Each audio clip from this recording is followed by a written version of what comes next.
Hello everybody, welcome back to another video. I'm hoping you guys are all having a fantastic day. So today's upload, as you can tell by the title, we'll be talking about I called this a no restart this point because this thing, for the past several model runs, really in the past 24 hours, the models have really intensified it. If you recall, a few days ago even, there was a big uncertainty whether this would be a weaker or stronger storm, and now most models have went towards aggressive solution, and some models have even gone more aggressive than the more extreme solution several days ago. So a dangerous nor'easter, I could fairly say that. This won't be bringing snow to the northeast. It will be bringing to southeastern Canada. So no snow associated with this across the U.S., but in Canada there will be, and the winds are going to be the main thing that are just going to be ridiculous out of this thing.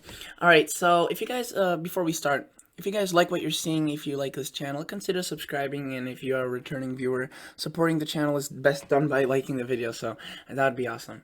Alright, let's get into this. So let's start off by looking at the GFS Global Forecasting System. Notice that this is where the storm is positioned as of right now, right around now, and notice that it is basically over, it already went out of Ontario and into southern Quebec, and it's dropping showers and some storms across New York, upstate New York, Vermont, New Hampshire, Maine, and it traveled across Wisconsin, Michigan overnight into southern Ontario. So I know a lot of locations did get some rain. It was a bit isolated in nature, but where rain did fall, it fell pretty heavily.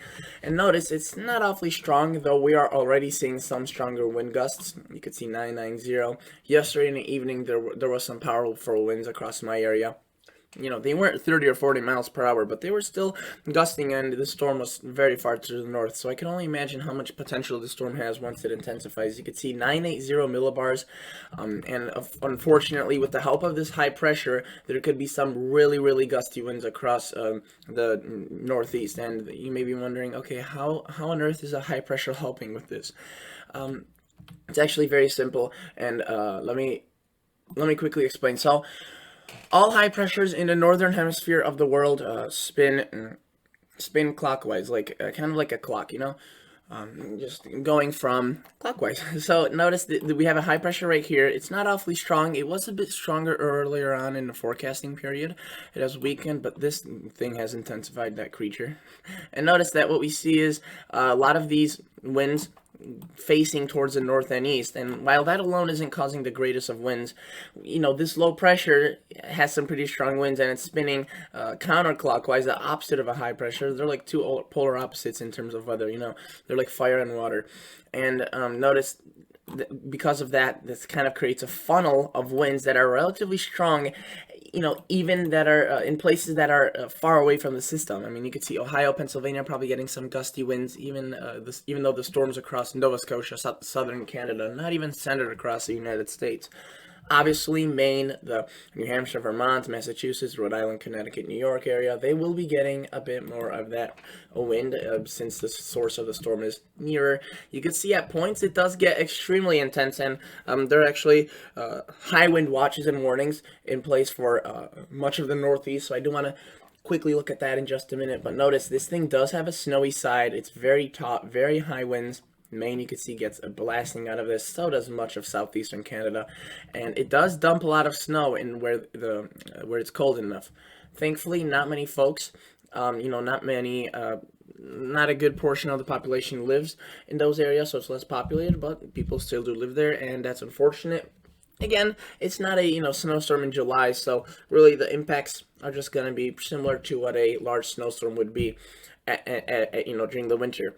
Those impacts would be still high, but it's not extraordinary to see a storm in early October across southeastern Canada. A bit unusual, though. Don't see it every year. Notice that we then have a clipper coming through, and we have a pole pattern change and a different setup and large storms, and I made a video about that in the morning, right? But let's see what the National Weather Service has to say about this storm. So notice that across much of the Northeast, we do have these kind of brown, nasty colorings, and in some locations, we have some orange colors.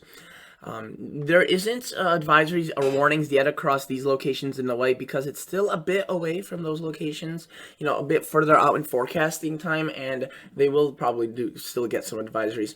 Right here is actually a severe thunderstorm warnings, and those were to do with the convective energy the storm brings, and obviously a storm of that size usually does bring some sort of risk of storm potential, obviously. And then notice that there's a severe thunderstorm warning, high wind warning for really just in the Massachusetts metropolitan area. If you were to look at the radar, we have a strong squall line moving through. These definitely are bringing powerful winds, strong storms. And you can see that overall there are just isolated little cells which could be equally as damaging, if you will. Severe thunderstorm warning, let's just quickly look at it. Several of these areas are already expiring, but as it moves forward, new areas are getting moved or updated with it. And you can see 70-mile-per-hour wind gusts. That's really the main threat. Now, the hail doesn't seem too large, at least that's from what I'm reading here. Yeah, the main hazard is the winds, and that's usually expected with a storm of this magnitude. And aside from just like the short-term risks of severe thunderstorms, there is just sorry, I have to backtrack all the way here. There's just a very strong wind threat across these locations. Let's go a little bit further inland. Let's say Albany, New York, capital of New York, not New York City. It's New York, or Albany, which is very interesting. Makes sense though, historically. And then notice that for tonight, we do have across those locations as high as 40 to 50 miles per hour, so just very, very strong winds. They could be damaging, dangerous for sure. Here in several locations where the probably the terrace and maybe the environment has the ability to produce some stronger winds, kind of helps them. You could see wind gusts higher than 50, and if we were to actually read the wind warning, it probably includes a bit of a higher mention, up to 55 miles per hour. So that is very, very strong. Damaging winds will blow down trees, power lines, widespread power outages are expected. And this is occurring across some high metropolitan areas. New York City is also in a high wind advisory, so definitely not the best of weather. And notice this is relatively a kind of a northeast confined area. A lot of the Ohio Valley and Mid-Atlantic avoids that wind, but definitely some wind gusts, if the storm grows a bit stronger than expected, could be received across these locations. At this point, they don't think that. Notice northern Maine has a wind advisory as well. I wouldn't be surprised if some of this goes into a high wind warning, possibly, especially with the forecast later on in the week. Few days out that shows ridiculous winds. And notice Thursday, wind gusts as high as 37. I wouldn't be surprised if they get some higher wind gusts and they'll have to upgrade that.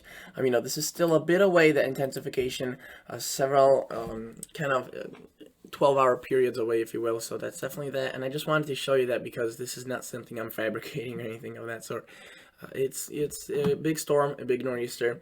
Let's take a look now at southeastern Canada, a bigger view, because I know I do have viewers from Canada, and I want to look at southeastern Canada since that's where the storm will be occurring. Let's take a greater look. Again, this storm, once it intensifies, will be just a monster. It will be a beast, and earlier on in the week it was unknown whether or not that would happen. At this point, it's pretty well known that it will be strong. Notice, thankfully, it doesn't intensify too quickly near the northeast, though still very powerful winds, most likely out of Maine, New Hampshire, Vermont. And then look at that. We have some pretty heavy snow across Quebec. This moves further and further towards the coast. Look at that. At points, this thing is at 963 millibars. Very, very powerful, strong winds. That would mean blizzard conditions where this snow falls. Just a straight up blizzard. So interesting to see something so early on. Already be so powerful. Obviously, this is anything record-breaking. If it was occurring across the Northeast, that would be a different story. But these locations, they're more accustomed to this. Though, again, it's still a powerful storm and can't be disregarded. Take a look at the total snowfall accumulations. You would notice that they are pretty high. This is in centimeters, I want to say, because we are on southeastern Canada, so they are using the metric system. You can see centimeters.